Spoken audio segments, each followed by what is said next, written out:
அன்புள்ளம் கொண்ட எல்லா தமிழ் மக்களுக்கும் வணக்கம். இன்று நாட்டில் நடந்த முக்கிய நிகழ்வுகள் என்னவென்று ஒவ்வொன்றாக பார்ப்போம் வாருங்கள்.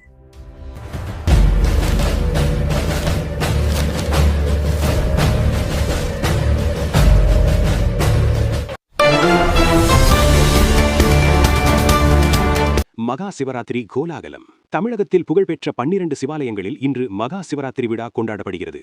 இன்று மாலை தொடங்கி நாளை அதிகாலை வரை சிறப்பு அபிஷேகம் ஆராதனைகள் நடைபெறவுள்ளது.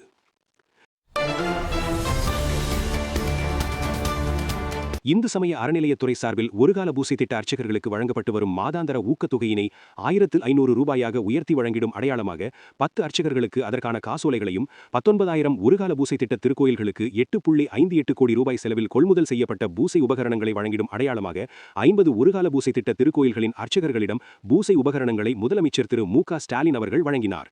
இச்செய்தியானது முதல்வரின் அதிகாரப்பூர்வ சமூக வலைதள பக்கத்தில் வெளியாகியுள்ளது. 2026 சட்டமன்ற தேர்தலில் திமுக கூட்டணியில் மனிதநேய மக்கள் கட்சிக்கு 5 தொகுதிகளை ஒதுக்க கோரி தீர்மானம். சென்னையில் மமக தலைவர் ஜவாஹிருல்லா தலைமையில் நடைபெற்ற பொதுக்குழு கூட்டத்தில் தீர்மானம் நிறைவேற்றம் என ஊடகங்களில் செய்திகள் வெளியாகியுள்ளன.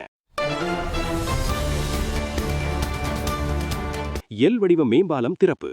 சென்னை மத்திய கைலாஸ் பகுதியில் ரூபாய் 60 கோடியில் கட்டப்பட்ட எல் வடிவ மேம்பாலத்தை திறந்து வைத்தார் முதல்வர் மு.க. ஸ்டாலின். சர்தார் பட்டேல் சாலையிலிருந்து ராஜீவ்காந்தி சாலைக்கு வாகனங்கள் சிரமமின்றி செல்லும் வகையில் மேம்பாலம் அமைக்கப்பட்டுள்ளது. எல் வடிவ மேம்பாலத்தை முதலமைச்சர் மு.க. ஸ்டாலின் திறந்து வைத்து பயணம் செய்தார். இந்த நிகழ்வின் புகைப்படங்கள் மற்றும் காணொளிகள் செய்தி ஊடகங்களில் வெளியாகியுள்ளன. மகளிர் ஓய்மை தொகை. துணை முதல்வருக்கு அதிமுக கொள்கை பரப்பு துணை செயலாளர் பாப்புலர் முத்தையா கண்டனம். அதிமுக மற்றும் பாஜக மகளிர் உரிமை தொகை திட்டத்தை நிறுத்த முயற்சிப்பதாக கூறுவது முற்றிலும் பொய்யான மற்றும் ஆதாரமற்ற குற்றச்சாட்டு. மக்களின் கவனத்தை திசை திருப்பவும் அரசியல் ஆதாயம் தேடவும் துணை முதல்வர் இத்தகைய பொய் செய்திகளை திட்டமிட்டு பரப்புகிறார். அதிமுக எப்போதும் மக்கள் நலத்திட்டங்களுக்கு ஆதரவாகவே இருக்கும் என்பதை துணை முதல்வர் உணர்ந்து பேச வேண்டும். ஆதாரமில்லாத புகார்களை கூறி பொதுமக்களிடையே குழப்பத்தை ஏற்படுத்தும் செயலை அவர் உடனடியாக நிறுத்திக் கொள்ள வேண்டும் என அதிமுக சார்பில் கடும் கண்டனத்தை தெரிவித்துக் கொள்கிறேன் என அதிமுக கொள்கை பரப்பு துணை செயலாளர் பாப்புலர் முத்தையா பேசியதாக ஊடகங்களில் வெளியாகியுள்ளன.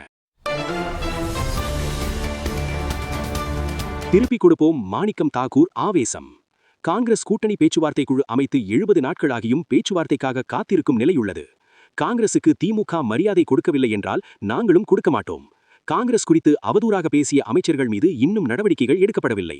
காங்கிரஸ் கட்சியினர் கேட்பது கமிஷன் அல்ல, மரியாதைதான். காங்கிரஸ் குறித்து அவதூறாக பேசிய மதுரை திமுக நிர்வாகி தளபதி மீது நடவடிக்கை எடுக்க வேண்டும்.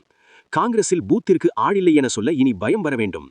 நீங்கள் செய்த பல தவறுகளுக்காக பழியை சுமந்தவர்கள் நாங்கள். எங்களுக்கு மரியாதை கொடுக்கவில்லை என்றால் திருப்பி அடிப்போம் என்றும். நாடாளுமன்ற தேர்தலில் நான் போட்டியிடப் போவதில்லை. எனக்கு எம்பி பதவி முக்கியமில்லை. மதுரை நார்த் தான் நம்முடைய லட்சியமே. காங்கிரஸ் முக்கிய தலைவர் கார்கேயிடம் சொன்னேன், நீங்கள் எந்த சீட் கொடுக்கிறீர்களோ இல்லையோ மதுரை நார்த்தை வாங்கியே ஆக வேண்டும். மதுரை நார்த் சட்டமன்ற உறுப்பினராக காங்கிரஸ் கட்சியார் நான் வர வேண்டும். காங்கிரஸ் எம்பி மாணிக்கம் தாகூர் நிகழ்ச்சி ஒன்றில் பேசியிருப்பதாகவும் காணொளிகள் வெளியாகி கூட்டணி கட்சிகளிடையே பெரும் பரபரப்பை ஏற்படுத்தி வருவதாகவும் ஊடகங்களில் செய்திகள் வெளியாகியிருக்கின்றன. நயனார் நாகேந்திரன் அவர்களுக்கு திண்டுக்கல் லியோனி கடும் கண்டனம். பெண்களை இழிவுபடுத்தக்கூடிய கருத்து அது. ஒரு கட்சியின் மாநில தலைவர் இந்த வார்த்தைகளை சொல்லி இருக்கக்கூடாது. உண்மையிலே வன்மையாக கண்டிக்கத்தக்கது. நடிகை குறித்த நயனார் நாகேந்திரன் பேச்சுக்கு திண்டுக்கல் லியோனி கண்டனம் தெரிவித்திருப்பதாக செய்திகள் ஊடகங்களில் வெளியாகியுள்ளன. அவருடைய அழுத்தத்திற்கும் இந்தியா பணியாது. இந்திய வெளியுறவுத்துறை அமைச்சர் பேச்சு. எண்ணெய் கொள்முதல் விவகாரத்தில் யாருடைய அழுத்தத்திற்கும் இந்தியா பணியாது. விலையின் அடிப்படையிலே கச்சா எண்ணெய் கொள்முதல், கச்சா எண்ணெய் இருப்பு அளவை பொறுத்து முடிவு செய்யப்படும். இந்திய வெளியுறவு அமைச்சர் எஸ். ஜெய்சங்கர் அவர்கள் பேசியிருப்பதாக செய்தி உள்ளங்களில் தகவல்கள் வெளியாகியுள்ளன.